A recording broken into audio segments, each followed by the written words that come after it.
कोई बात नहीं, ये भी मेरी तरह हिस्ट्री ज्योग्राफी में वीक है। शुक्र है मेरे ट्रांसपोर्ट बिजनेस के लिए फ्लीट एज ऐप है। ट्रक की सर्विस हिस्ट्री से लेकर सर्विस कब ड्यू है सबकी जानकारी मिल जाती है। सोच क्या रहे हो, अब ट्रैक करो, प्लान करो, एनालाइज करो। आज ही फ्लीट एज ऐप डाउनलोड करो माइलेज कंट्रोल में, बिजनेस कंट्रोल में, लाइफ कंट्रोल में।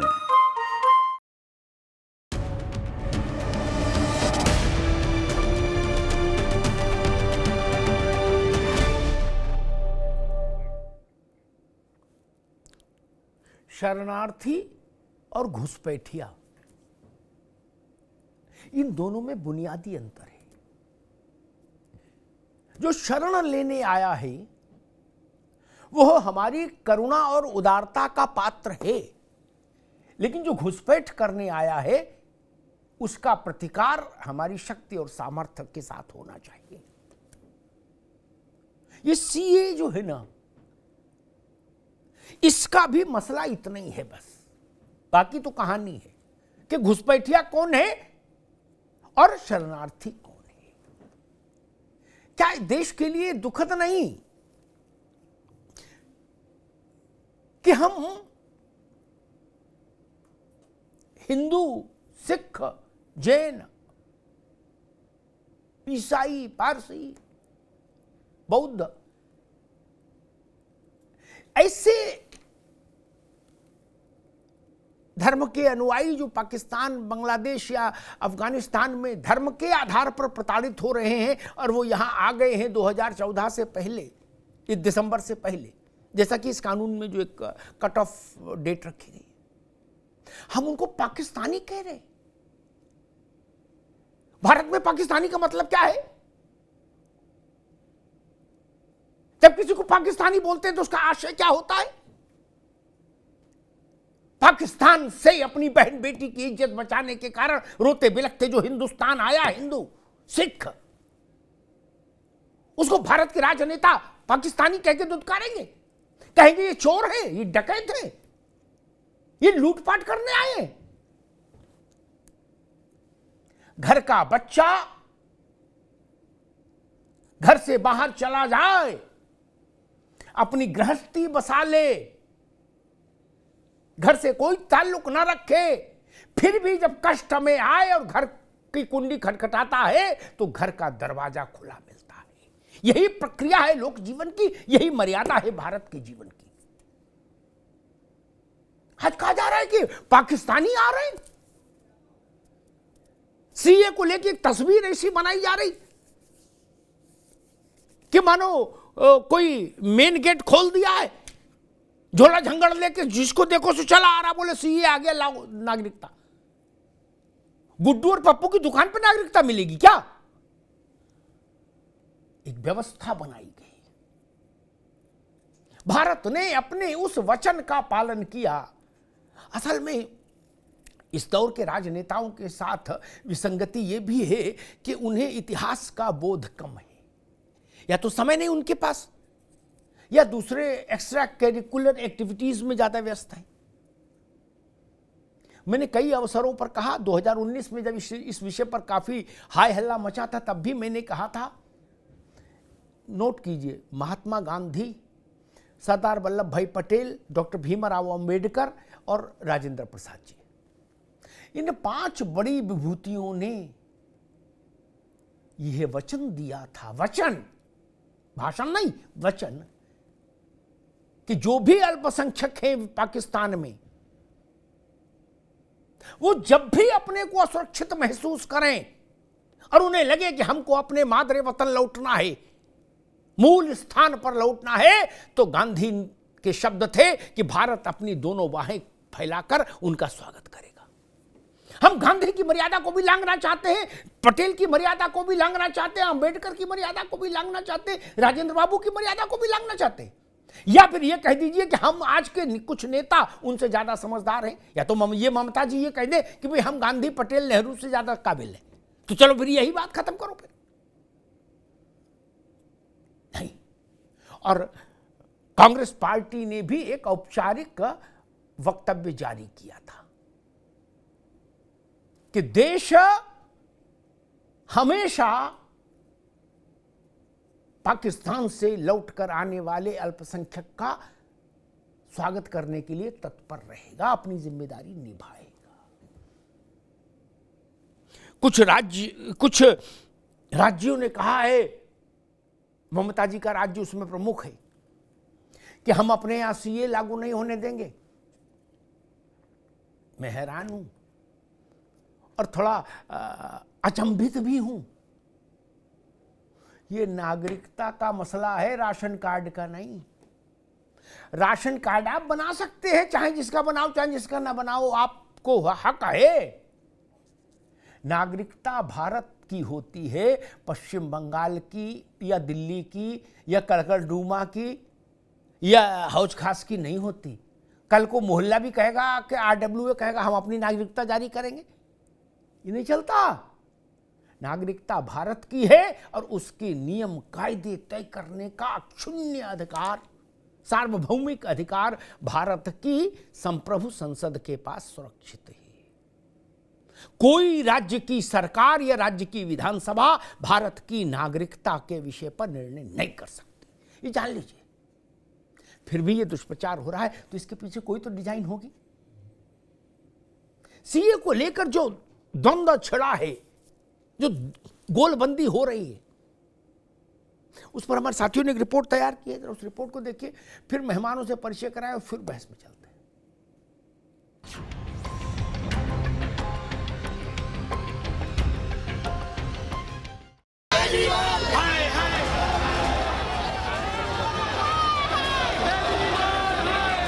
चाचा जान और अब्बा जान के नैया से कहूंगा कि वे सावधान होकर के सुन लें। अगर प्रदेश की भावनाओं को भड़का करके माहौल खराब करोगे तो फिर सख्ती के साथ सरकार निपटना भी जानती है। देश में सीएए लागू होने के बाद अब सियासी गलियारों में आरोप प्रत्यारोप का सिलसिला शुरू हो गया है। यूपी के सियासी गलियारे में सपा कांग्रेस ने इसे चुनावी खेल बताया, तो वहीं स्वामी प्रसाद मौर्य ने इसे आदिवासी, दलित, पिछड़ा, गरीब विरोधी बताया था। इसी को लेकर अब मौर्य के खिलाफ भ्रामकता फैलाने और धार्मिक भावनाएं भड़काने को लेकर मुकदमा दर्ज हो गया है। जो विपक्ष के लोग बिना वजह इसको हवा दे रहे हैं, पहले उनको पढ़ना चाहिए। ये सिर्फ वोट की राजनीति को लेकर के हवा दे रहे हैं। सीएए लागू होने के बाद वैसे तो यूपी में फिजा में शांति ही शांति है। इसी बीच सीएम योगी का एक पुराना वीडियो भी खूब वायरल हो रहा है। यहाँ पर मैं चेतावनी दूंगा उस व्यक्ति को जो यहाँ पर सिटीजनशिप अमेंडमेंट एक्ट के नाम पर फिर से भावनाओं को भड़काने का कार्य कर रहा है। और भाइयों बहनों, मैं इस अवसर पर चाचा जान और अब्बा जान के नैया से कहूंगा कि वे सावधान होकर के सुन लें। अगर प्रदेश की भावनाओं को भड़का करके माहौल खराब करोगे तो फिर सख्ती के साथ सरकार निपटना भी जानती है। देश में लागू हुए सीएए पर दिल्ली में भी सियासी दंगल सजा है। आम आदमी पार्टी के मुखिया और दिल्ली के मुख्यमंत्री अरविंद केजरीवाल ने कहा है कि इनकी वजह से कानून व्यवस्था बिगड़ेगी, दिल्ली में चोरी और रेप की घटनाएं बढ़ेंगी। अगर ऐसे हमने अपने दरवाजे खोल दिए उनके लिए, देश के दरवाजे खोल दिए उनके लिए, अगर उन 2.5-3 करोड़ लोगों में 1-1.5 करोड़ लोग भी हमारे देश में आ गए, उनको कहां बसाएंगे? उनको कहां रहने की जगह देंगे? वहां उनको जॉब्स कहां से देंगे? नौकरियां कहां से देंगे? घर कहां से आएंगे? तो जाहिर तौर पे जो नौकरियां और जो रोजगार हमारे बच्चों को मिलने चाहिए, वो रोजगार तो वो ले जाएंगे। और जो इतने सारे, इतनी भारी हम तो दरवाजे खोल रहे हैं, इतने गरीब लोग वहां से उठ के आ जाएंगे बाकी पड़ोसी देशों से, इतने गरीब लोग उठ के, मैं हिसाब लगा रहा था, अगर 1-1.5 करोड़ लोग भी आ गए, आजादी के बाद 1947 में जितना बड़ा माइग्रेशन हुआ था, उससे कहीं ज्यादा बड़ा माइग्रेशन इस एक सीए के कानून से होने जा रहा है। केजरीवाल के इस बयान पर घमासान मच गया। बीजेपी के साथ साथ शरणार्थियों ने केजरीवाल के घर के सामने पोस्टर लहराकर प्रदर्शन किया। वहीं केजरीवाल के वार पर गृह मंत्री अमित शाह ने पलटवार करते हुए कहा कि अपना आपा खो चुके हैं केजरीवाल। दिल्ली के मुख्यमंत्री अपने भ्रष्टाचार के उजागर होने से अपना आपा खो बैठे हैं। उन्हें पता नहीं है कि ये लोग भारत में आ चुके हैं और भारत में रह रहे हैं। अगर उन्हें इतनी ही चिंता है तो वे बांग्लादेशी घुसपैठियों की बात नहीं करते या रोहिंग्या का विरोध क्यों नहीं करते। वो वोट बैंक की राजनीति कर रहे हैं। वे विभाजन की पृष्ठभूमि भूल गए हैं। उन्हें शरणार्थी परिवारों से मिलना चाहिए। यहाँ को रोजगार नहीं है, यहाँ लोगों को काम नहीं है, लोगों का धंधे नहीं चल रहे हैं, सब लोग नौजवान बेकार घूम रहा है और आप बड़ी बड़ी बात दूसरे देश के लोगों को लाके नागरिकता देने की बात कर रहे हैं। जो लोग यहाँ हैं पहले इनको नौकरी दीजिए। जो आपने कहा था 2 करोड़ नौकरी कहाँ गई? 2 करोड़ नौकरी 10 साल 20 करोड़ लोग हो गए। हर साल 2 करोड़ ना 20 करोड़ लोगों को नौकरी दिया। हमें जहाँ तक जानकारी है कि 20 करोड़ लोगों की नौकरी चली गई, वो बेरोजगार हो गए, वो सड़कों पर घूम रहे हैं, वो स्विगी या जोमेटो गाड़ी लेकर घर घर खाना पहुंचा रहे हैं लोगों के। बहरहाल सीएए के सियासी संग्राम में अब 2 खेमे हो गए हैं। यूपी से लेकर दिल्ली तक, दिल्ली से लेकर बंगाल तक विपक्षी खेमा सीएए के विरोध में है। वहीं राजनीति के रण में रोहिंग्या बनाम शरणार्थी भी हो गया है सीएए पर संग्राम। अच्छा, बड़ी हैरानी की बात, जो स्वनाम धन्य राजनेता इस बात पर छत पर खड़े होकर चिंता जता रहे हैं कि भारत में भीड़ बढ़ जाएगी, करोड़ों लोग आ जाएंगे। आएंगे नहीं आएंगे वो तो बहस में अभी आगे चलेंगे तो चर्चा करेंगे, लेकिन मैं उनसे ये ज़रूर निवेदन करूंगा कि पहले जो घुसपैठिए भारत में आ चुके हैं और जो रोहिंग्या आ चुके हैं, जिनके लिए आपने कैंप बनाए, जिनको आपने दही बूरा खिलाते हैं बैठाल के हैं और उनके कार्ड बनवाते हैं, आधार कार्ड और कौन कौन से कार्ड, पहले उनको तो विदा करो। कुछ तो खाली हो देश। नहीं, आपको तो देश के बच्चों की चिंता है ना, तो रोहिंग्या तो देश के बच्चे हैं नहीं। पहले उन्हें तो विदा करो, फिर आपके बात में दम आएगी। अभी दम कम है। मेहमानों से परिचय कराते खेमचंद शर्मा साहब हैं, भारतीय जनता पार्टी के प्रवक्ता। खेमचंद शर्मा जी का स्वागत है। प्रोफेसर भुवन भास्कर जोशी हैं, समाजवादी पार्टी के प्रवक्ता। जोशी साहब का बहुत स्वागत है। मुन्ना खान साहब हैं, कांग्रेस के नेता। मुन्ना खान साहब का स्वागत है। मेरे दोस्त सैयद मोहम्मद तकी, आम आदमी पार्टी के प्रवक्ता, सैयद मोहम्मद तकी साहब का बहुत स्वागत है। अरविंद सिंह जी, राजनीतिक विश्लेषक, अरविंद जी का बहुत बहुत स्वागत। अरविंद जी, कई विसंगतियां हैं। मुझे लग रहा है कि एक तो पढ़ना लिखना बहुत जरूरी है सबके लिए, केवल पत्रकार के लिए नहीं, नेता के लिए भी। और जो नेता हो जाता है वो मान लेता कि पढ़ने लिखने से तो मेरा कोई लेने देना नहीं, अब मुझे तो बोलना है अल्वल, मैं पढ़ने में लिखने वाला, मुझे कोई इम्तिहान देना है नहीं, झाड़े रहो कलेक्टरगंज। कई मुख्यमंत्री, कुछ मुख्यमंत्रियों को मैंने सुना बोले हम अपने यहाँ लागू नहीं होने देंगे। स्टालिन भी बोले, ममता जी भी। वो ये समझ रहे हैं शायद ये राशन कार्ड बनना है। क्या ये राशन कार्ड नहीं बनना है? नागरिकता है जिसका राज्य से कोई लेने ही देना नहीं। वह स्टालिन का शासन हो और चाहे रामलाल का शासन हो, ममता जी का शासन हो, चाहे शकुंतला जी का शासन हो, राज्य के शासन से भारत की नागरिकता का क्या लेना देना? अरविंद सिंह जी, देखिए, बहुत हास्यास्पद है। नागरिकता का संबंध देश से होता है और कौन नागरिक है, कौन नागरिक नहीं है, किसको नागरिकता दी जाएगी, ये निर्णय लेने का अधिकार भारत के संसद को है। जो अधिकार राज्यों के पास है ही नहीं है, राज्यों के विधानसभाओं के पास नहीं है, राज्यों के मंत्रिमंडल के पास नहीं है, उनके द्वारा यह कहना कि हम नागरिक नहीं होने देंगे हास्यास्पद है। और ये ममता जी भी समझती हैं और तमिलनाडु के जो नेता बोल रहे हैं कि नागरिकता हम नहीं देने देंगे, वो भी समझते हैं, लेकिन केवल एक चीज़ के लिए, और वो चीज़ है मुस्लिम तुष्टीकरण।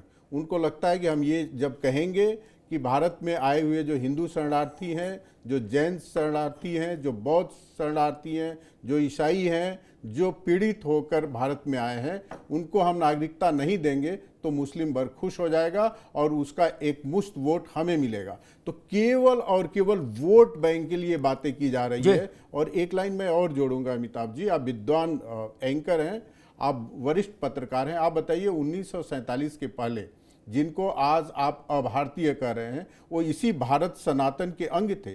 वो विदेशी होना नहीं चाहते थे, वो भारत की मातृभूमि से कटना नहीं चाहते थे, लेकिन तत्कालीन कांग्रेस की लीडरशिप की विफलता के नाते भारत में रहने वाले लोग, इस भूमि को माता मानने वाले लोग अचानक एक दिन में अभारतीय हो गए, विदेशी हो गए, जिन्होंने कभी कल्पना नहीं की थी, जिनकी पीढ़ियां हजारों वर्ष इस देश में थी, वो अभारतीय करार कर दिए गए। और कांग्रेस के तत्कालीन लीडरशिप ने कहा कि इस समस्या का हम समाधान करेंगे और भविष्य में कभी भी उनको कोई दिक्कत होगी तो भारत का दरवाजा खुला रहेगा।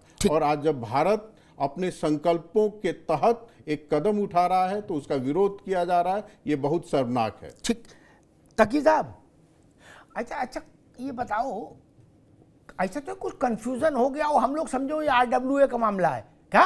बोले गाड़ी का स्टिकर हम देंगे, ये देश की नागरिकता, इसका मुख्यमंत्री से क्या लेना देना? राज्य से कोई लेना देना नहीं। राशन कार्ड बनेगा तो आप मालिक को, क्या गुड्डू को दो, पप्पू को भगा दो, है? आय वो हैसियत सर्टिफिकेट जारी करना है, आप मालिक हो। वारिसान जारी करना सर्टिफिकेट, आप मालिक हो। क्या जात का सर्टिफिकेट देना, आप मालिक हो। नागरिकता का फॉर्म तो नहीं छपा लिए कहीं गलती से, बोले हम इस पे भी मोहर लगाएंगे? तकी साहब, देखिए, जिन बीजेपी के लोगों को, आरएसएस के लोगों को पाकिस्तान के लोगों से हमदर्दी है, वो अपना घर खाली कर दे और पाकिस्तान के लोगों को वहां बसा ले, अपनी नौकरियां छोड़ दे, उनको अपनी नौकरियां दे दे और उनको बैठा ले घर के अंदर। ये सड़क पर हंगामा करने का क्या फायदा? अभी कुछ दिन पहले पाकिस्तान के लोगों पर बुलडोजर चला रही थी बीजेपी की सरकार और उनको वहां से हटाया गया है। आपने देखा दिल्ली का ही केस हुआ है। और जो पाकिस्तानी पिछले 10 साल से लगातार रह रहे हैं और जो मांग कर रहे हैं कि हमको सिटीजन दीजिए, उनको क्यों नहीं नागरिकता दी जा रही है? तो पाकिस्तान के नाम पे बीजेपी उलगा रही है देश को, और रोहिंग्यों को बसाने वाली सबसे पहले बीजेपी। जब इंटरनेशनली जाते हैं आप, बाहर कॉन्फ्रेंस जाते हैं, आप कहते हैं कि रोहिंग्यों को बसाएंगे अपने यहाँ, और यहाँ के रोहिंग्यों का मातम मनाते हैं, पीटते हैं सीना अपना। 50,000 रोहिंग्या आए, 50 लाख हिंदू आए पाकिस्तानी। आप बताइए कहाँ कहाँ किसको क्या क्या बसाया गया है, क्या क्या नागरिकता दी, क्यों नहीं मकान दिए जा रहे हैं लोगों को जो झुकी झोपड़ी? तकी साहब, एक जानकारी मुझे किसी ने भेजी थी कि आपके दोस्त थे दिल्ली में विधायक अमानतुल्लाह, क्या नाम था? अमानुल्लाह खान थे ना, क्या नाम था? अमानतुल्लाह खान। हाँ ठीक, आगे से अमा बोल लो, लंबा नाम नहीं, छोटे नाम रखो। अमानत। हेलो, आवाज आ रही है? हाँ, अरे भैया, उन्होंने कैंप लगाया था रोहिंग्याओं की सेवा के लिए, जैसे कांवड़ में लगाते हैं क्या जी? जम्मू बिरयानी वगैरह चलने दी थी, बोले रोहिंग्या आओ। और स्टेटमेंट है ये कि हम रोहिंग्यों को दिल्ली में मकान बसा के देंगे। बीजेपी ने आपसे स्टेटमेंट दिया है, ये बीजेपी के गृह मंत्री ने और प्रधानमंत्री ने कहा है। ठीक, तकी साहब, ठीक है, ठीक है तकी साहब, आएंगे तुम्हारा। अभी तो लंबी बहस चलनी, अरे रुको ना भाई, अभी लंबी बहस चलनी है। मैं ही नहीं समझ पा रहा, पाकिस्तान से अग्रवाल परिवार आया, पाकिस्तान से भुल्लर परिवार आया, अपनी इज्जत बचा के, अपनी जान बचा के, उसको भारत के आज के कुछ राजनेता पाकिस्तानी चोर उचक्का गुंडा बदमाश कह रहे हैं। कैसी भाषा है, कैसी भाषा है? ये स्वीकार नहीं होना चाहिए। मुन्ना खान साहब, मैं 5 नेताओं के नाम लेता हूं, महात्मा गांधी, सरदार वल्लभ भाई पटेल, भीमराव अंबेडकर, बाबू राजेंद्र प्रसाद और खुद कांग्रेस पार्टी, व्यक्ति नहीं पार्टी, इन सब ने विभाजन के समय वक्तव्य जारी करके कहा कि पाकिस्तान में कोई भी अल्पसंख्यक जिस दिन भी अपने को उपेक्षित, पीड़ित, प्रताड़ित महसूस करे, भारत आए, भारत दोनों बाहें फैलाकर उसका स्वागत करेगा। अब आज फिर इसमें किंतु परंतु क्यों मुन्ना खान साहब? नहीं, उसने पाकिस्तान के लिए कहा था, बांग्लादेश अफगानिस्तान के लिए तो नहीं कहा था। जब आपने बांग्लादेश और अफगानिस्तान, इसीलिए मैं कह रहा हूं कि समझना बहुत, बांग्लादेश कहां से आया? सूडान से आया है। जवाब सुन तो ले मित्र, हमारे जवाब सुन जी। आप बहुत मजे एंकर हैं, बहुत ही काबिल एंकर हैं, मैं बहुत आदर सम्मान करता हूँ अमिताभ जी। सुन तो जी, देखिए, पाकिस्तान के लिए आपने कहा तो क्या वो बांग्लादेश अफगानिस्तान के लिए कहा? अगर आपने बांग्लादेश अफगानिस्तान के हिंदू से इतना ही प्रेम था, इतना ही दुख दर्द था, तो फिर श्रीलंका के हिंदू से नफरत क्यों? आपने श्रीलंका के हिंदू को क्यों छोड़ दिया? जो तमिलनाडु में लगभग 3.5 पौने 4 लाख के आसपास है, वो हिंदू नहीं है क्या? या वो राम भक्त नहीं है? या बीजेपी के हितैषी नहीं है? वो इसलिए नहीं कि वो बीजेपी को वोट नहीं डालते। तो ये वोट बैंक की राजनीति है जो सीए लाया गया, और एट ए टाइम जब आपका चुनाव है उस टाइम आप लाए हो, ताकि जानते हैं अमिताभ जी, सरल तरीके से समझने की जरूरत है। ये सीए इसीलिए लाया गया ताकि इलेक्टोरल बॉन्ड का जो मुद्दा था, जो पूरे देश में ये चोर चोट्टे की जो भेद खुल रही थी, ये चोर चोट्टों के पोल खुलने की वजह से सीए लाके थोपा गया, ताकि ये ढोल नगाड़ा बजता रहे और लोग इलेक्टोरल बॉन्ड का वो मसला भूल जाए। जितने काले धन थे वो सफेद होकर के, जो 6200 करोड़ रुपया बीजेपी के अकाउंट में गए, जो आज भी सुप्रीम कोर्ट माने उच्च न्यायालय पूछ रहा है, ये बताइए कि 6200 करोड़ रुपया किसके है, जिसमें एसबीआई ने आनाकानी की, सुप्रीम कोर्ट ने फटकार लगाया। ठीक लगा, जब वो हो गई घटना, वो घटना घट गई, सुप्रीम कोर्ट को दे दिया कागज। आप 4 महीने का समय मांग रहे हो और आप 24 घंटे में आप वो सारे डाटा दे रहे हो। इसका मतलब एक मिनट रुक जाओ, अब रुक जाओ, एक मिनट रुक दीजिए, अब इनके बाद आ गई बात, आ गई मुन्ना भाई, आ गई, अब रुक जाओ, फिर इतना भी लंबा नहीं करो, फिर अभी और मेहमान ले ले। इलेक्टोरल बॉन्ड का मसला सुप्रीम कोर्ट में हो गया, दाखिल दफ्तर हो गया, कागज जमा हो गए, इसलिए खत्म करो। इलेक्टोरल बॉन्ड पर मुझे एक चकल्लस याद आ गई, क्या? कॉमन मैन की तरह, पत्रकार के नाते नहीं, चकल्लस जो गांव देहात में आदमी पूछेगा, क्या वो ये पूछेगा कि भाजपा वालों को दिया, समझ में आता इनकी सरकार है, ये कांग्रेसियों को 1000-2000 करोड़ जो भी मिला, क्यों मिला, किसने दिया, पहले उसकी फोटो दिखाओ, तब तो संकट हो जाएगा। केजरीवाल जी कहते मेरे पास तो सिपाही की ट्रांसफर की भी ताकत नहीं, और उनको जो मिला हो तो आदमी पूछे जब आपके पास कुछ ताकत ही नहीं तो आपको किस क्यों दिया? बड़े लोचे हैं इस राह में बाबूजी, धीरे चलना, इसलिए ज्यादा उत्साह मत रहो मालिक, वो मामला उल्टा पड़ जाएगा। और दूसरी बात, भारत के आम जन, इलेक्टोरल बॉन्ड या अंग्रेजी का नाम तो अभी आया, सब जानते नेता चंदा लेते हैं, क्या? बिल्कुल, जवाहरलाल के समय में भी लेते थे, गांधी जी के समय में भी लेते थे, इसमें कौन सी हंगामा की बात हो गई, बोले देश पलट जाएगा। यही आप लोगों की गलत आकलन जो है ना, इसी ने आपको यहां पहुंचा दिया। आपने कहा राफेल आ गया, अब हम 400 सीट जीत लेंगे, वहां 44 रह गई। यही आप कौन सी दवा खानी है यही नहीं जान पा रहे हो, खानी है क्रोसिन, खा रहे हो एनासिन, आंख में ट्यूब डालना है, टांग में लगा रहे हो, उसी दिक्कत आती। जोशी साहब, योगी जी ने कहा था कि सीए पर गलत बयानी करने वाले, माहौल खराब करने वाले अब्बा जान और चचा जान सब लोग सुन लें, ये उनके शब्द थे, चचा जान और अब्बा जान सब सुन लें, गलत फहमी फैलाएंगे, अब्बा जान चचा जान भी सुन लें, उनके अनुयायी भी सुन लें, तो सरकार सख्त कार्रवाई करेगी। आपके कल तक जो नेता थे, राष्ट्रीय महासचिव, राष्ट्रीय नेता थे, राष्ट्रीय महासचिव थे, प्रातः स्मरणीय स्वामी प्रसाद मौर्य के खिलाफ मुकदमा दर्ज हो गया है, क्या? चूंकि वो भी पढ़ने लिखने से, मेरे ख्याल से भगवान का आशीर्वाद है, सहस्त्रों साल से दूर रहे होंगे, समय नहीं मिल पा रहा होगा, इतनी राष्ट्र सेवा में वो लगे रहे होंगे कि उनने ठोक दिया लिख के कि दलितों, आदिवासी, गिरिवासी, वनवासी, मजलूमों के खिलाफ है, क्या? जबकि इससे को लेने देना नहीं था, उनके खिलाफ मुकदमा हो गया, जेल जाएंगे, 10 साल जेल में रहेंगे। कायदे में रहोगे तो फायदे में रहोगे, कायदा टूटेगा तो गड़बड़ हो जाएगी। जोशी जी, नहीं? देखिए अमिताभ जी, आदरणीय प्रधानमंत्री जी का जो कार्यकाल है वो 2014 से प्रारंभ हुआ और 2024 तक इनका कार्यकाल है, और 10 साल के कार्यकाल को आदरणीय प्रधानमंत्री ने स्वघोषित अमृतकाल कहा है। और जो स्वघोषित अमृतकाल है, इसमें मैं आपको बताना चाहता हूं 8 लाख नौजवान हमारा देश का नागरिकता छोड़कर विदेश चला गया है जी। और वो इसलिए चला गया है क्योंकि सरकार नौकरी देने में सक्षम नहीं है। 2 करोड़ नौकरी की बात थी, 20 करोड़ नौकरी तो नहीं आई, लेकिन आज स्थिति बद से बदतर हो गई है नौकरी, और स्थिति बदतर इसलिए हो गई है क्योंकि अब इजराइल जैसे युद्ध वाले देश में भी हम अपने नौनिहालों को भेजने के लिए विवश है।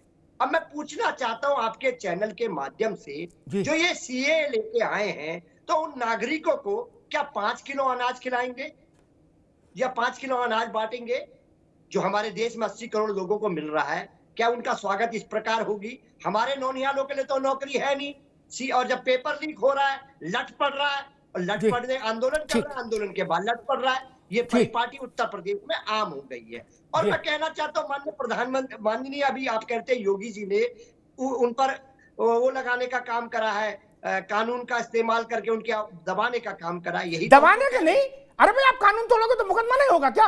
आपने कुर्ता पहन लिया तो आपको छूट हो जाएगी? अरे गजब बात कर रहे हो महाराज। कानून तोड़ोगे तो आपका नाम मौर्य हो या कोई हो, जेल तो जाना पड़ेगा। अब सुन लीजिए आप जी। अभी आप कह रहे थे इलेक्ट्रॉन बॉन्ड की बात, आप साथी ने कही तो आपने तरीके से उनको समझाने का काम करा। मैं कहना चाहता हूं आपके एक प्रतिष्ठित चैनल में, यही माननीय मोदी जी की भ्रष्टाचार की सबसे बड़ी महत्वाकांक्षा योजना थी, तो ये इलेक्ट्रॉल बॉन्ड की थी। और मैं आपको बहुत जिम्मेदारी से ठीक है, ठीक है वो जोशी जी, इलेक्ट्रॉल बॉन्ड पर चर्चा कर चुके एक दिन 1 घंटा, इसलिए आप उस पर नहीं, हम आपकी बात सही मान लेते हैं। मैं तो बड़ा उदारवादी आदमी हूं, खेमचंद जी आ रहा हूं, मैं आपकी बात सच मान लेता हूं। 15, 16, 17, 20 मई में जिस दिन रिजल्ट आएगा उस दिन चेक कर लेंगे कि भ्रष्टाचारी किसको माना देश ने। ठीक, अगर भाजपा को भ्रष्टाचारी मानेंगे तो 80 सीट आपकी आनी चाहिए यूपी में, और आपकी अगर आई 4 तो हम मान लेंगे कि आपका टाइम फिक्स हो गया। नहीं, फिर तो टाइम फिक्स मानना पड़ेगा। और कांग्रेस की अगर आई, जैसे वो कौन एक टीवी वाले बता रहे थे कि 37 आएंगी देश भर में, मैंने उनको फोन किया, उनके संपादकों की, ऐसा न करो यार, 44 से भी नीचे कर दिए तुमने। बोली भाई साहब सच में 37 हैं क्या? मैंने यार 44 से एक ज्यादा देते, वहां तक तो इज्जत की बात थी, तुम 44 से भी नीचे ले आए। अब देखो भाई जोशी जी, आप मेरी आदत जानते हो, अगर आपकी सीट आई 4 क्या, और कांग्रेस की सीटें आई 50 के अंदर, तो हम आपके ये आरोप एक भी नहीं मानेंगे क्या, और आपसे कहेंगे आइए माफी मांगिए क्या? आपको देश के मन और मिजाज की समझ नहीं, आप झूठ बोल रहे थे, दुष्प्रचार कर रहे थे, तब ये कहूंगा। और इनकी आई 50 भाजपा वालों की, तो मुन्ना खान साहब को बुला के कहूंगा, और खेमचंद जी को कि आइए माफी मांगिए, आपने देश में गलत शासन किया, सीधी बात। लेकिन भागने किसी को नहीं दूंगा। मई में दूसरे हफ्ता में मोहम्मद तकी को भी नहीं, हमारे दोस्त हैं, हम इनसे बड़ा प्यार करते, फिर भी उस दिन भाई आना पड़ेगा, माफी मांगनी पड़ेगी या मुझसे तारीफ लेनी पड़ेगी। खेमचंद जी, कई कुछ मुख्यमंत्री कह रहे हैं कि हमारे लिए नागरिकता का सर्टिफिकेट और बीपीएल का कार्ड बराबर है, हम मोहर लगाएंगे, कोई माइकल लाल रोक नहीं सकता क्या? ममता जी करें ना, टीएमसी के दफ्तर से हम नागरिकता जारी कर देंगे, जितने रोहिंग्या है सबको, डोंट वरी। नहीं, केजरीवाल जी कह रहे कि अमानत, क्या बताया था, अमानत को चांस दे देंगे वो नागरिकता जारी करने का क्या? एमसीडी के दफ्तर में बैठेगा अमानत, तो वहीं से जारी कर देगा नागरिकता। ये तो बड़ा क्योस हो गया भाई। हम तो सोचते थे जो लोग मुख्यमंत्री की कुर्सी तक पहुंचते हैं, गंभीर बात है, वो देश के संविधान को पढ़कर पहुंचते होंगे। नहीं, हमको लग रहा है हम लोग ये ज्यादातर नेता संविधान की फोटो देख के ही समझ लेते होंगे संविधान देख पढ़ लिया। नहीं,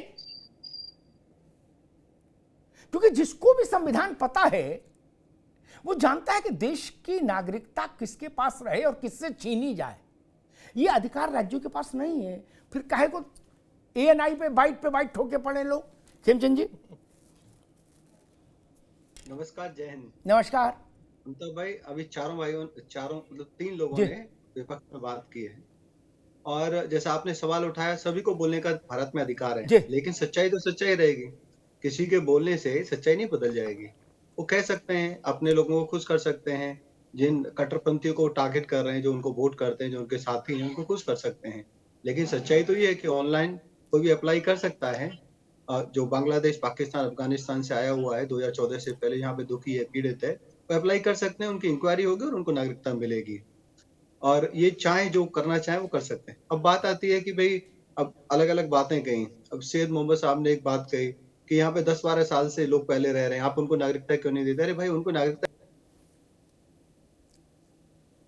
जी प्रॉपर प्रोसीजर अपना समय लेता है, और उस समय में आज भी लोग अप्लाई करते हैं। लेकिन ये लोग जो दुखी है, पीड़ित हैं, जो यहाँ पे धार्मिक यात्रा के बहाने से आए या किसी और बहाने से आए, इनके पास तो पूरे डॉक्यूमेंट नहीं है, इसीलिए तो स्पेशल कानून थी। अब स्पेशल कानून नोटिफाई हो गया है तो इनको नागरिकता मिलेगी।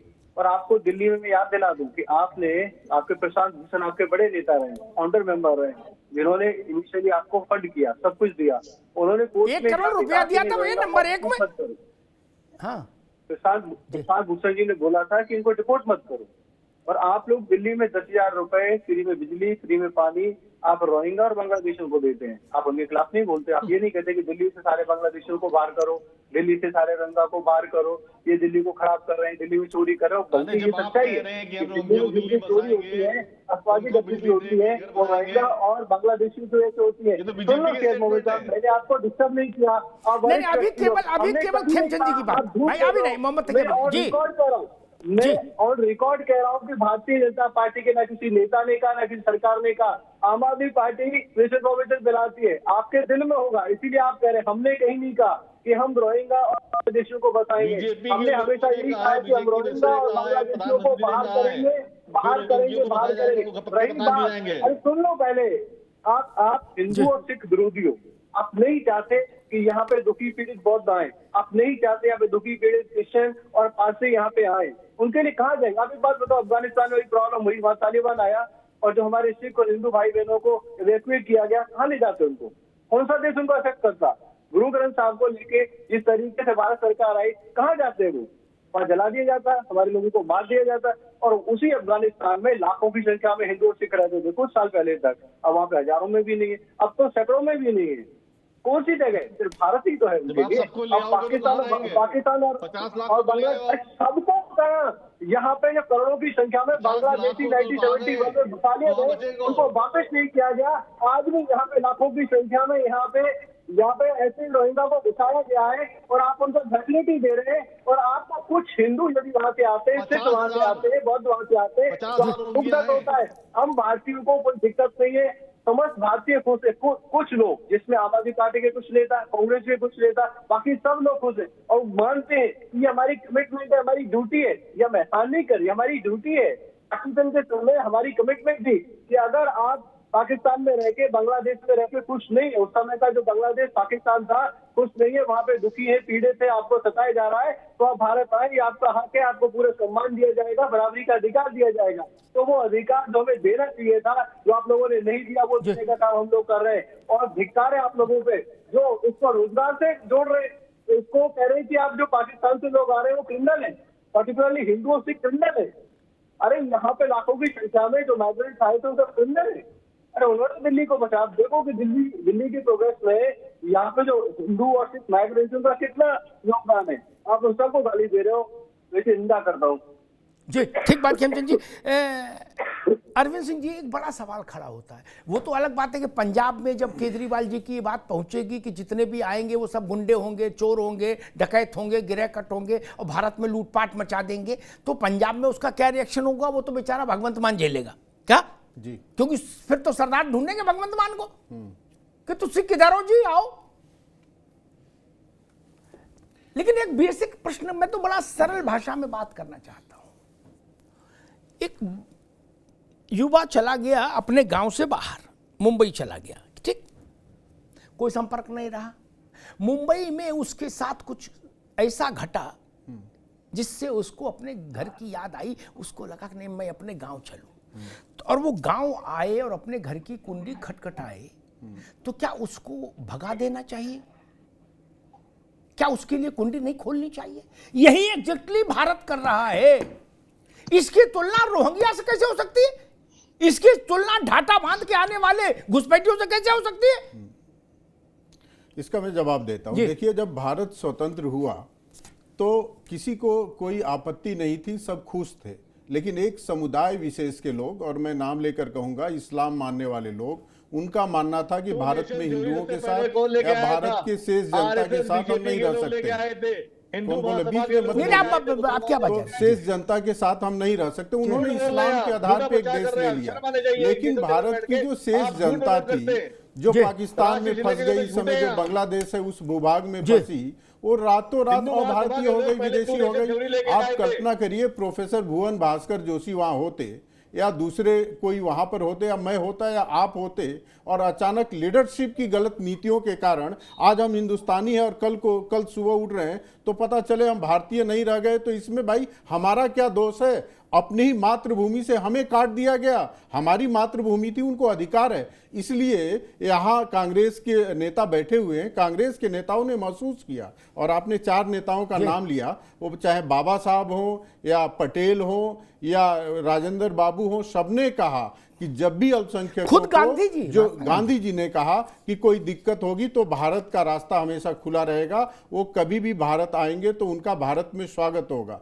आज उनके साथ आप बताइए, विभाजन के बाद 20% हिंदुओं की और बाकी अल्पसंख्यकों को मिला दें तो संख्या होती थी, आज 1.5% रह गए हैं, तो 18.5% जो अल्पसंख्यक थे वो क्या हुए?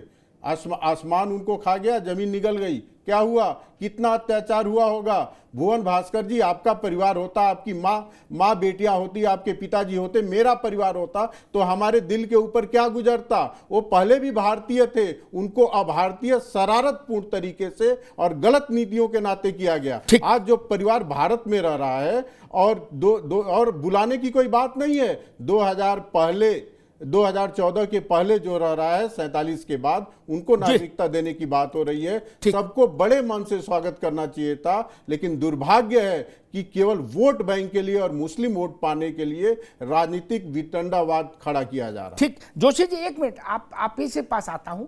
एक बड़ा मौलिक सवाल पूछ रहा हूं, ये सवाल कहीं चर्चे में नहीं आ रहा क्या, लेकिन बड़ा महत्वपूर्ण सवाल है, और मुझे लगता है नेताओं को भी इससे थोड़ा एक नई दृष्टि मिलेगी समस्या सोचने के लिए।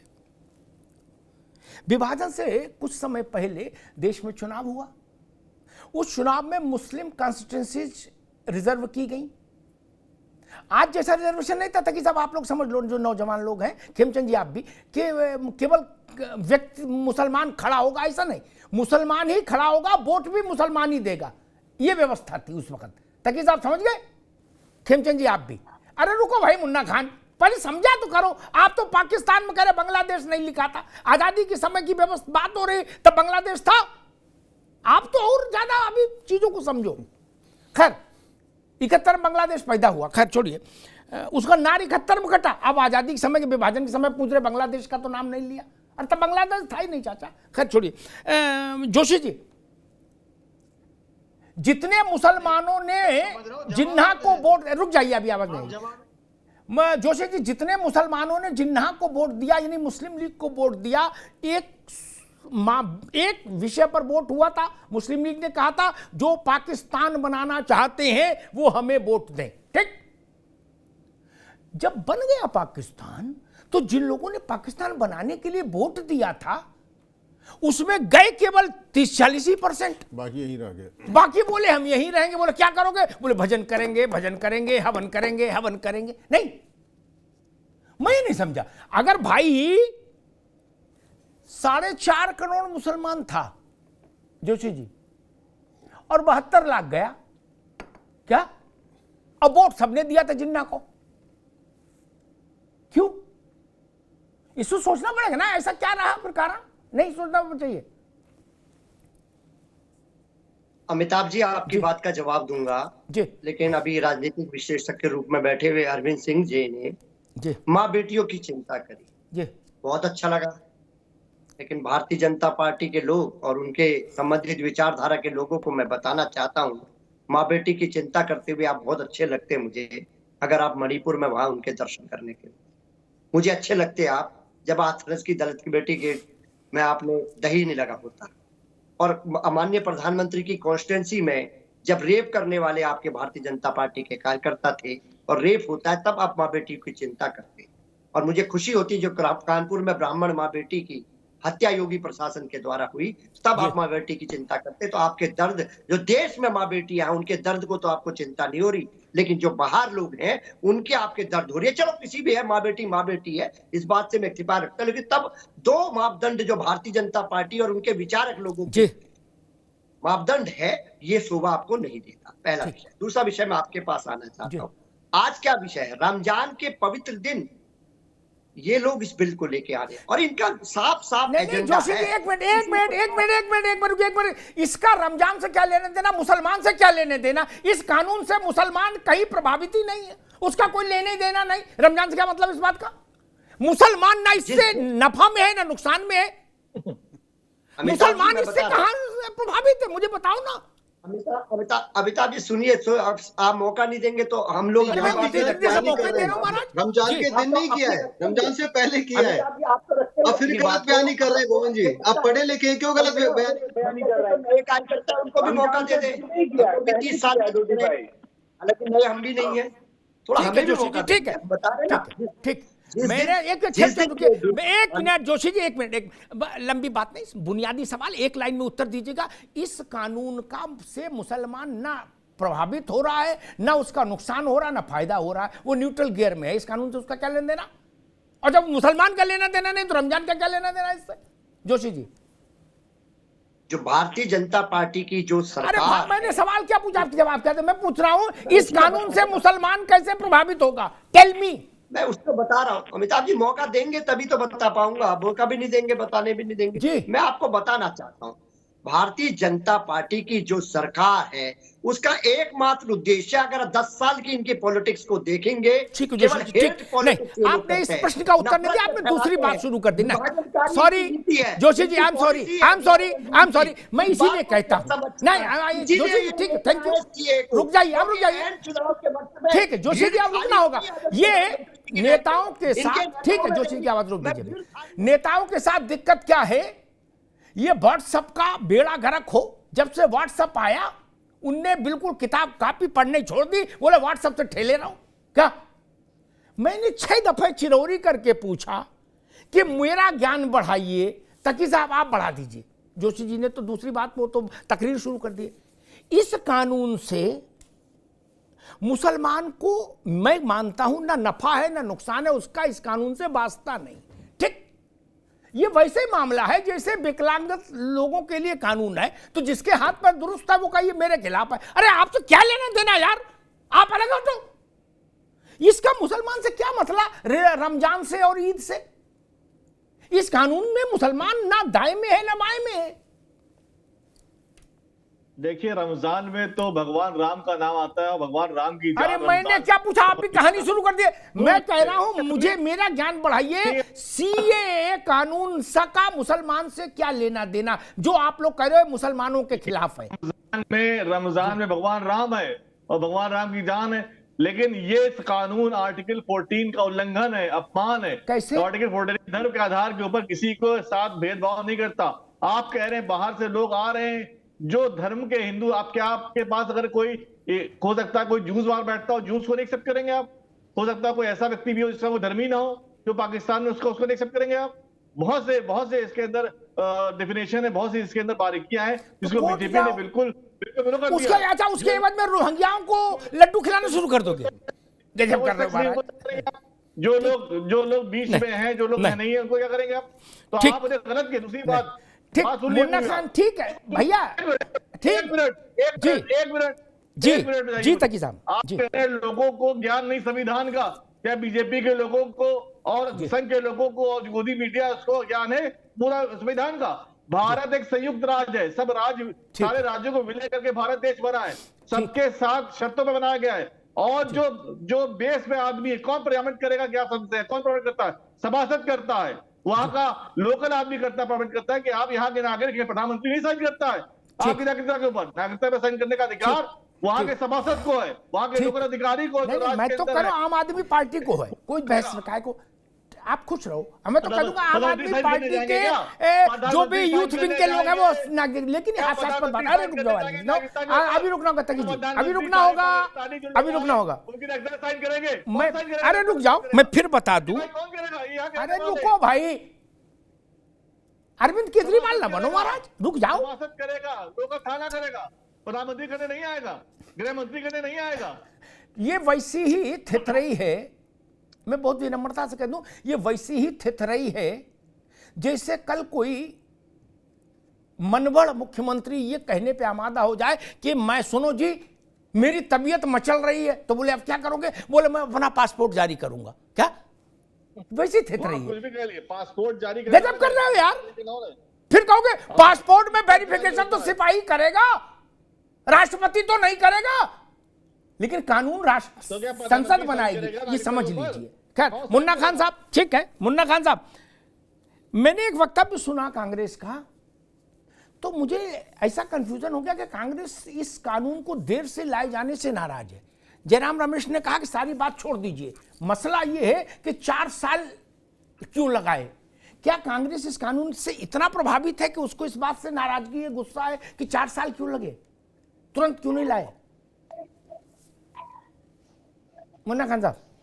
ये कांग्रेस इसलिए प्रभावित है क्योंकि भारतीय जनता पार्टी का, मैंने पहले भी कहा ना, इलेक्टोरल बॉन्ड का मसला था, जिस तरीके से अभी खींचतान एसबीआई और सुप्रीम कोर्ट में हुआ, इसकी वजह से टाइमिंग का गलत है। दूसरी बात, मित्र हमारे बार बार कह रहे थे कि हिंदुस्तान का जो बंटवारा हुआ वो कांग्रेस की देन है। तो मैं इनको बता दूं, इनके चचा हिंदू महासभा के भी सदस्य उसमें थे और कोई फर्क नहीं पड़ता। उस टाइम हिंदू महासभा के अनुयायी अगर जिन्ना मैं बिल्कुल कैंडिडेट, ये उस टाइम भी चाटुकारिता करते थे, दलालीगिरी करने का काम करते थे और आज भी यही देश में हो रहा है। दूसरा सबसे बड़ा सवाल है कि आपने उत्तर प्रदेश में कहावत है, घर में नहीं खाने को अम्मा चनी भुनाने को। अरे भाई आपके घर में खाने को नहीं है, 48 करोड़ युवा देश में आपके बेरोजगार है, 16,40,000 देश छोड़ करके लोग जा रहे हैं परेशान होकर के, 28 के व्यापार बंद हो गए, लोगों के घर में तराही तराही मच रही है और आप डीजे बजा करके नंगा डांस कर रहे हो देश में। नंगा डांस किधर हो रहा है? ये सिखाता है कि सरकार, मुन्ना खान साहब, ये नंगा डांस किधर हो रहा है? पूरी बात कहाँ देख के आए? तरीके से देश में सरकार चला रही है। ठीक है मुन्ना खान साहब, आपका स्वागत है। ठीक है मुन्ना खान साहब ज्यादा नाराज है, तब वो कह रहे नंगा डांस हो रहा है। अब मैं तो डांस ही सुनाते, नंगे तक पहुंच गए। तो कांग्रेस की चुनाव आते आते स्थिति क्या होगी, मुझे इसकी चिंता है। अभी तो गर्मी पड़ना शुरू नहीं हुआ, अभी तो बसंत और शरद है, शिशिर है, गर्मी पड़ेगी और फिर चुनाव भी होगा। भगवान भला करे, कोई नहीं। नंगा डांस अभी मुझे तो नहीं दिखाई दिया कहीं, आपने देखा होगा। चलिए आपको नयन सुख मिला, उतना ही बहुत है। नंगा डांस देखा, कुछ तो आनंद मिला। अरविंद जी, वो विभाजन पर आपने कुछ बोला तो उस पर फिर खेमचंद जी आपके पास आ जी बताइए। विभाजन पे मैं एक बात बोल दूं, मुन्ना खान जी अब कहीं दूर जाने की जरूरत नहीं है। उनको बीच में जवाब सवाल नहीं लगा था, आप अपनी टिप्पणी करें। भारत विभाजन के जो डॉक्यूमेंट्स है उस पे सिग्नेचर किसके हैं? उस पे सिग्नेचर है मुस्लिम लीग के नेताओं के और कांग्रेस के नेताओं के। तो जिसने भी भारत माता को 2 टुकड़ों में बांटने का समझौता किया, हस्ताक्षर किया, वो गुनाहगार है, ये मैं मानता हूं। क्योंकि उनकी बपौती नहीं थी, उनको ये अधिकार नहीं था कि भारत को विभाजित करने वाले पेपर पे साइन करें। जो साइन किया है वो गुनाहगार है, बात इधर उधर करने से नहीं होगा। और दूसरी बात कहूं आदरणीय अमिताभ जी, कि गांधी, पटेल, सरदार और अंबेडकर के अलावा लियाकत और नेहरू का समझौता है भारत के स्वतंत्रता के बाद, और जिसमें नेहरू ने लिखित में आश्वासन दिया है कि कोई अल्पसंख्यकों को वहां दिक्कत होगी तो मैं बुलाऊंगा, और पाकिस्तान ने लिखित में कहा है कि उसके अल्पसंख्यकों को दिक्कत होगी तो उसका रास्ता खुला रहेगा। ये कांग्रेस के नेताओं ने साइन किए हैं। कांग्रेस को सबसे पहले अपने पार्टी में एक प्रस्ताव पास करना चाहिए कि हमारे नेताओं ने जो समझौता किया है हम उसके खिलाफ हैं, उसकी भर्त्सना करते हैं, उसकी निंदा करते हैं, उसके बाद ठीक है। मुझे लग रहा है कांग्रेस, अरे रुको भाई तकी साहब, अरे भाई आप तो क्या लेने देना, आप उस वक्त थे नहीं, आपकी पार्टी तो थी नहीं, आप तो आनंद लो। आपका मसला रोहिंग्या से हो सकता है, बाकी विभाजन से क्या लेने देना। अब रुक अरविंद जी जवाब दीजिए सवाल का। एक मिनट खेमचंद जी, भाई अभी केवल आवाज खेमचंद जी की जाएगी, बाकी किसी की नहीं। खेमचंद जी, मैं ये समझ नहीं पा रहा कि जिसके लिए कागज पर दस्तखत किए दोनों देशों के प्रमुखों ने, जवाहरलाल ने और लियाकत हुसैन ने, जिसके लिए देश के राष्ट्रपिता ने वचन दिया, संविधान के शिल्प, जिनकी फोटो अरविंद केजरीवाल हमेशा अपने साथ रखते हैं, अम्बेडकर जी, उनकी जब तक उनकी फोटो खींचने जाओ अरविंद जी की, पीछे वो कहते तुरंत पहले अरविंद की फोटो लगा फिर मेरी लेना। क्या बोले आ रही है, बोले भगत सिंह मिलाओ, इधर साइड में लो, है टिल्ट करो। तो उन्होंने भी वचन दिया, राजेंद्र बाबू ने दिया, पटेल ने दिया। उनको कहा जा रहा है कि ये गुंडे हैं, मवाली हैं, बदमाश हैं, ये आएंगे तो गड़बड़ करेंगे, एक। और दूसरा मैं समझ नहीं पा रहा, ऐसी पिक्चर पेंट की जा रही है कि जैसे बांध खोल दिया है, बांध के दरवाजे, और पानी लहर लहर आ रहा है। क्या कानून जो संसद ने पास किया, जिसका नोटिफिकेशन हुआ है 39 पेजेस का, मैंने पढ़ा, उसमें लिखा है 31 दिसंबर 2014 तक जो आ गए। केजरीवाल जी कह रहे हैं 3 करोड़ लोग आ जाएंगे दिल्ली में, लाहौर से चल के सीधे करोल बाग आ जाएंगे, कहीं बीच में नहीं रुकेंगे। कानून कहता है 14 दिसंबर तक जो आ चुके उन्हीं पर निर्णय होना है। खेमचंद जी, देखिए, सबसे पहले तो मेरे को बहुत दुख होता है कि जो दुखी पीड़े सिख, हिंदू, बौद्ध, क्रिश्चियन पाकिस्तान और बांग्लादेश यहाँ पे आए, उनके लिए क्या क्या सब यूज कर रहे हैं। नंगा नाच हो रहा है, उनको चोर उचक्कों को यहाँ पे बुला रहे हैं, अपनी रोटी उनको देंगे, अपना काम धंधा उनको देंगे। आप सोचते रहिए, जितना आप ऐसा बोलोगे उतना ही आप धरातल में जाओगे। मैं तो उनको अपना परिवार मानता हूँ, हर भारतीय उनको अपना परिवार मानता है। वो भारतीय थे, भारतीय अभिमान थे। नहीं, नंगा नाच तक ठीक था, नंगा नहीं जोड़ना चाहिए। ये नागा साधुओं का भी अपमान है। ये हमारा ड्यूटी है और हमारी नागा साधुओं का अपमान है, जैन पंथ के दिगंबर साधुओं का अपमान है। नंगा नाच बोल रहे हो। अगर आप उनको अपना परिवार नहीं किया, ये अपने आप में दिखाता है कि आपके केवल खेमचंद जी की आवाज बोलिए। बात रखना जी, तो इस तरीके की नीच हरकत ना करें। और फिर केजरीवाल जी 2000 पढ़े लिखे सीएम है, 2014 तक का उसमें साफ मेंशन है कि जहाँ या आ गए वो लोग ऑलरेडी यहाँ से वापस जा नहीं सकते। अगर वापस जाएंगे तो पाकिस्तान और बांग्लादेश में इनको मार दिया जाएगा। उनके साथ क्या क्या अत्याचार होगा आप विजुलाइज तक नहीं कर सकते। और उनको यहाँ पे आप दोगला नागरिक बना के रख रहे हो, उनको बेसिक अधिकार नहीं दे रहे हो। वो अधिकार देने का काम हम लोग कर रहे हैं। और आप कह रहे हैं यहाँ पे 3 करोड़ लोग आएंगे, 4 करोड़ लोग आ जाएंगे। आप एक बात बताओ, अगर उसमें मुस्लिम सब यूज हो जाता तो सब ठीक था। फिर कितने करोड़ लोग आते हैं यहाँ पे, और कितने करोड़ लोग यहाँ पे ऑलरेडी हैं जो इलीगल तरीके से घुसे हुए हैं, वो नागरिक बनते। और आज तक केजरीवाल ने क्यों नहीं बोला कि मैं दिल्ली से यहाँ पे लाखों की संख्या में बांग्लादेशी और रोहिंग्या रह रहे हैं, उनको साफ कराना चाहता हूँ, उनको लीगल बनाना चाहता हूँ, उनको आइडेंटिफाई करना चाहता हूँ। वो तो सीएम है, वो आइडेंटिफाई करवा सकते हैं, सर्वे करवा सकते हैं और उनके रिसोर्स बंद करवा सकते हैं। उनको फीस नहीं देना बंद करा सकते हैं, फ्री पानी देना बंद करा सकते हैं। उनको जो सरकारी जमीन पे कब्जा करवाया हुआ है उसको बंद करवा सकते हैं। गांधीपुरी में कौन लोग थे? रोहिंग्या और बांग्लादेशी, जिनको हटाए जाने पे केजरीवाल जी और आम आदमी पार्टी आगे आ गई थी, लड़ना शुरू कर दिया था। और प्रशांत भूषण कौन है? आप ही के नेता थे, बड़े नेता थे, कोर्ट तक पहुंच जाते हैं। तो आप लोगों को हिंदुओं से, प्रशांत भूषण आम आदमी पार्टी की जेठ है, आपको नफरत थे। कश्मीर भारत का अंग नहीं है प्रशांत भूषण जी। डीडीए ने कार्रवाई करी थी, वो बीजेपी के अंदर में है। अरे डीडीए छोड़ो भाई, ठीक है, ठीक है, आगे मैं तो एक बात कहता हूँ, एक मिनट आगे खेमचंद, अरे आगे रुकिए भाई। जो लोग खास तौर पर आम आदमी पार्टी में, जिसमें आदरणीय केजरीवाल जी ने इस बात की बड़ी विकट चिंता जताई है कि हालांकि वो भी, मैंने कहा, व्हाट्सएप से प्रभावित है, उनको भी अब समय नहीं मिल रहा लग रहा पढ़ने का दस्तावेज, वो भी व्हाट्सएप से ही अपना कार्य काम चलाओ, जो देखा जाएगा। नहीं, जैसे बच्चे कुंजिस पढ़ते हैं, किताब से नहीं पढ़ना चाहते, कुंजिस पढ़ के फर्रा बना लेते हैं और इम्तहान देने चले जाते हैं, वहां नकल में पकड़े जाते हैं। जैसे उन्होंने कहा कि आते रहेंगे, मैं सोच रहा था 3 करोड़ आ जाएंगे। किसने बताया 3 करोड़? क्यों आ जाएंगे? Sir, cut off date mentioned है। खैर, लेकिन फिर भी तकी साहब, एक छोटी सी टिप्पणी आपसे चाहूंगा, आप मेरे दोस्त भी हो, कि आपने बार बार ये कहा है कि भाई अपनों को खाना नहीं है, हमारी चिंता ये है क्या, और पाकिस्तानी लुटेरों को बुला रहे हैं, आतंकवादियों को टाइप का जो बोला केजरीवाल जी ने। चलो ये कर लेते हैं, ये तो जब आएंगे तब आएंगे, अभी तो पोर्टल बना है, उसमें एप्लीकेशन जाएगी, फैसला होगा, छोड़, ये कर लेते हैं। आज से अभी 6 बजे से आम आदमी पार्टी एक प्रोग्राम लॉन्च करे, रोहिंग्या भगाओ, क्या देश खाली कराओ, नहीं, अपने घर के ओरिजिनल बच्चों को नौकरी दिलाओ, रोहिंग्या भगाओ। आम आदमी पार्टी का नया कैंपेन, तकी साहब, नहीं, ये फेयर एनफ होगा, अच्छा होगा। देखिए, रोहिंग्या को बसाने वाली बीजेपी के लोग हैं। जम्मू में सबसे पहले रोहिंग्या को बसाया, जम्मू से कैसे भगा सकते हैं? जम्मू से कैसे भगा सकते हैं? दिल्ली में डीडीए बीजेपी के अंदर में बिजली कर सकती है, दिल्ली में तो आप हो, हम नहीं भगा सकते। और दूसरी बात ये है कि आप देश की आंतरिक सुरक्षा के ऊपर कितना बड़ा खतरा है। उनको बिरयानी खिला सकते, बिरयानी खिला रहा है। कितने अपने एजेंटों को, कितने अपने लोगों को, अपने जासूसों को प्लॉट कर सकता है, इसके जरिए आपको इस बात का अंदेशा नहीं, देश की आंतरिक सुरक्षा को कितना बड़ा खतरा हो गया इस बात से। कितने लोग बीजेपी पाकिस्तान रोहिंग्या सत्यनारायण कथा कह रहे हैं और कितने परेशान हो जाते हैं। और रोहिंग्या 150,000 है, आप निकालिए, मैं साथ देता हूँ, निकालिए, इनको निकाल रहे।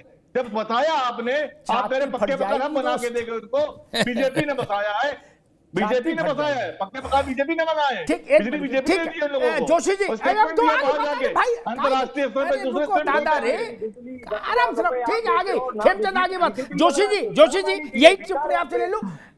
जिन जिन को ये चिंता है कि देश में कुछ नहीं है, बड़ी समस्या है, बाहर के लोग क्यों बुला रहे, वो सब लोग मिलके एक ये कैंपेन क्यों नहीं देश में जागरूक करते हैं कि रोहिंग्या बचाओ, भगाओ, देश बचाओ, अपने लड़कों को नौकरी दिलाओ, रोहिंग्या को लठियाओ।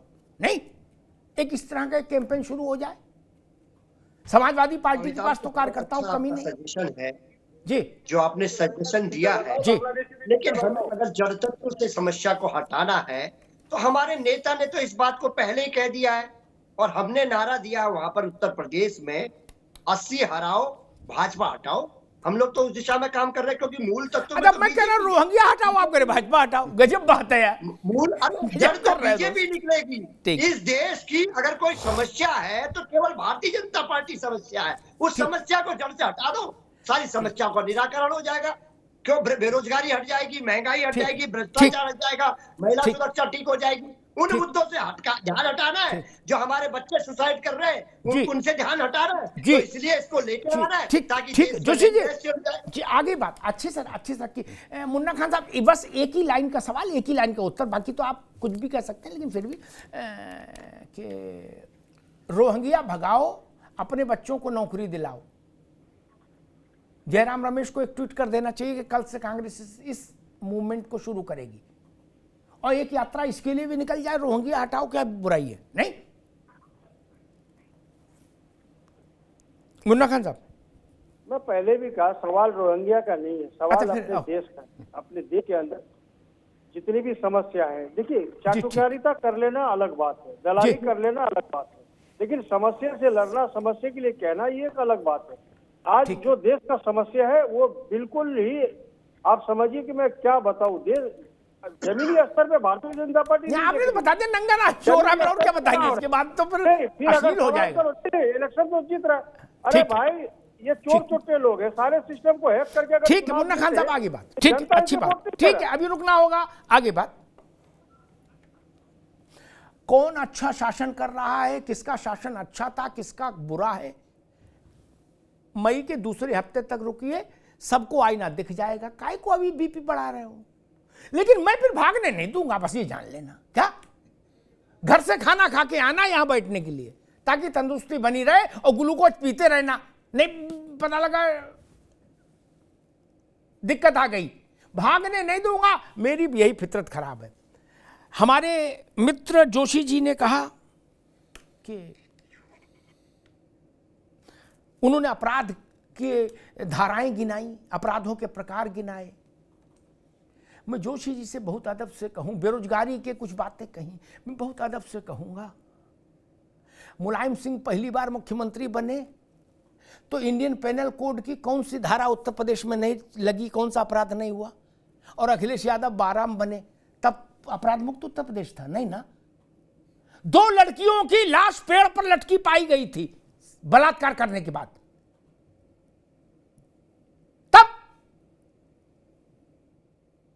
तब बेरोजगारी नहीं थी, तब नकल नहीं होती थी उत्तर प्रदेश में।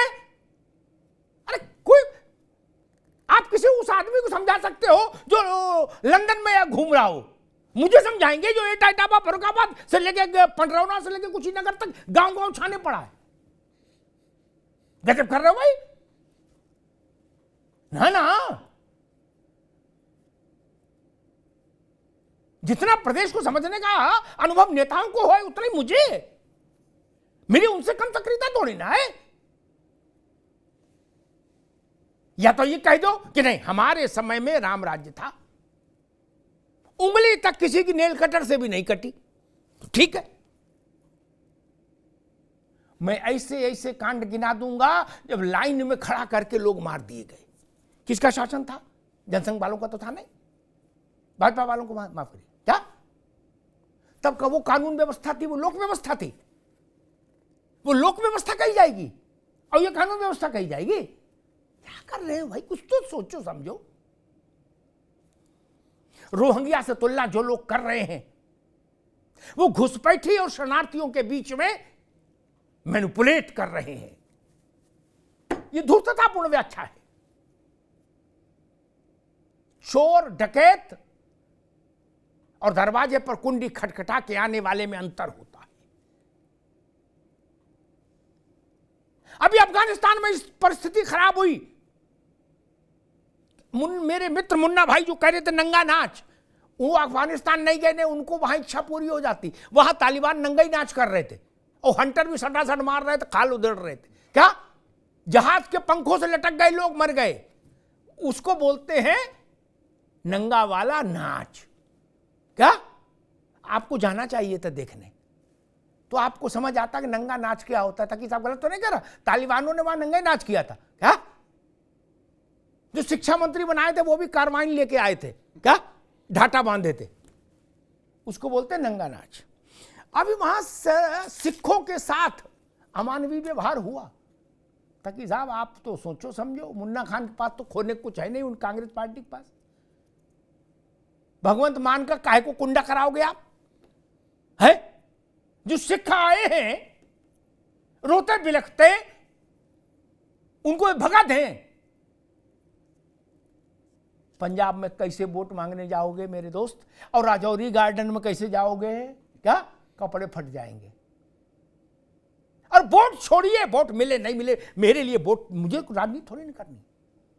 हर सिख को भारत को पूरी तन्मयता के साथ स्वागत करना चाहिए।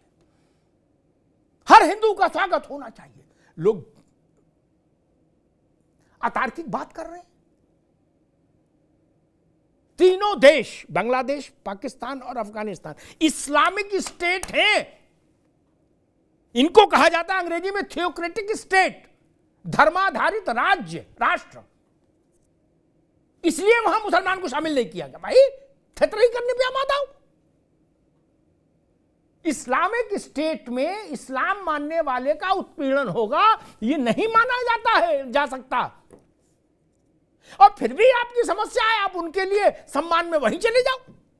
कहो भाई हम तुम्हें नहीं बुला सकते, हम यहीं रहेंगे क्या, और तुम्हारी मसाज करेंगे। यहां से जाने में तो कोई समस्या है नहीं।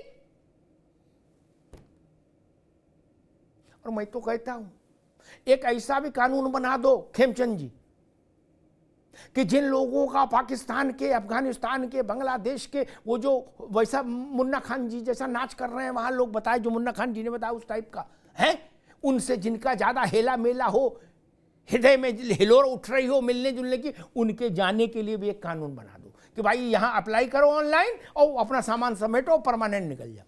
किसी बात कर रहे हो आप लोग? ये तरीका ठीक नहीं।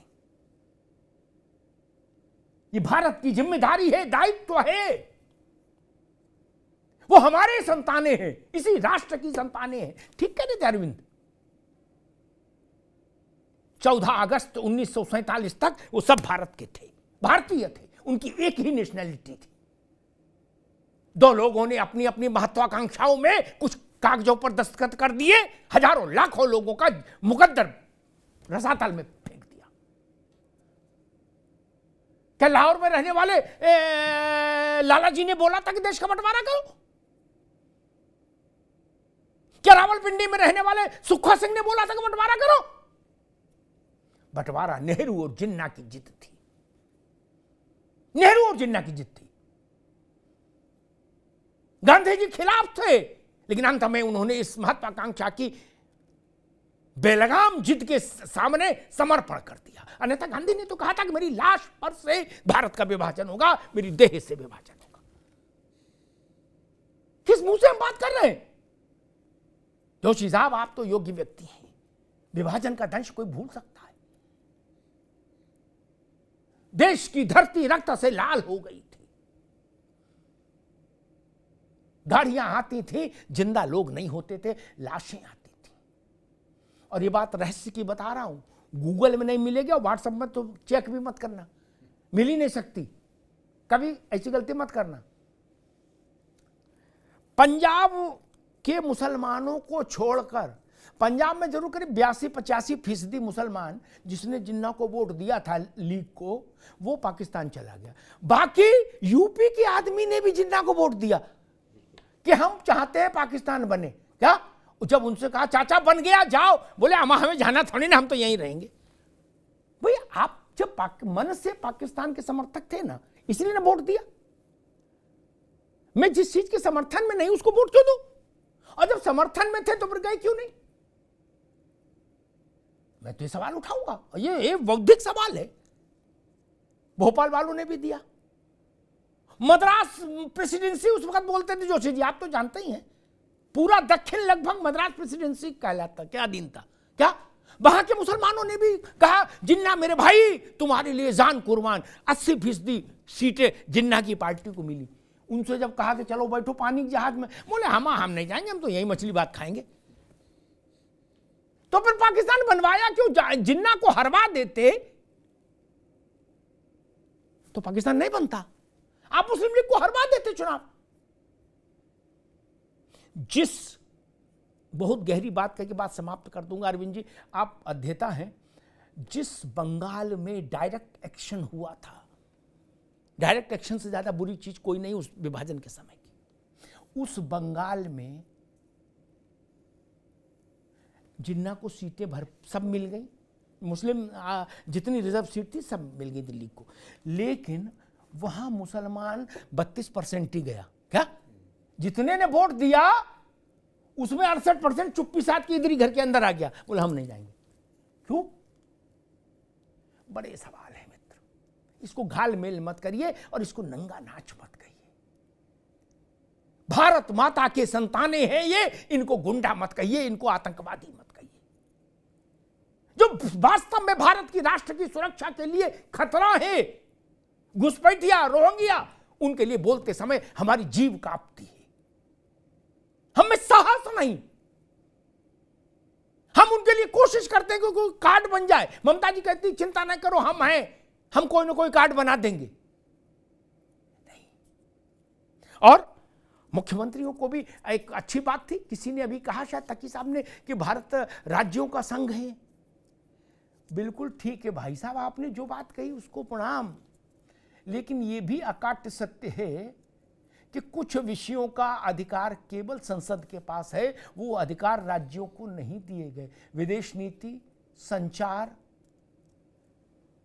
ऐसे कुछ विषय हैं, डिफेंस। क्या कल को आम आदमी पार्टी कहेगी कि नहीं मैं अपनी वायुसेना बनाऊंगा है, और खिलौने वाली दुकान से पानी के जहाज लाऊंगा ना, उससे वो कौन सी सेना, नौसेना बना लूंगा?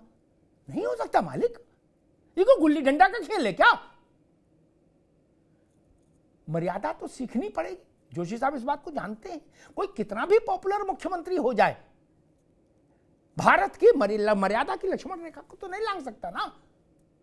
इसीलिए मैंने कहा पासपोर्ट आप नहीं जारी कर सकते ना पासपोर्ट अधिकारी का ट्रांसफर मुख्यमंत्री कर सकता है। उसके बाहर जो पुलिस लगाई जाती है वो मुख्यमंत्री की होती है। क्या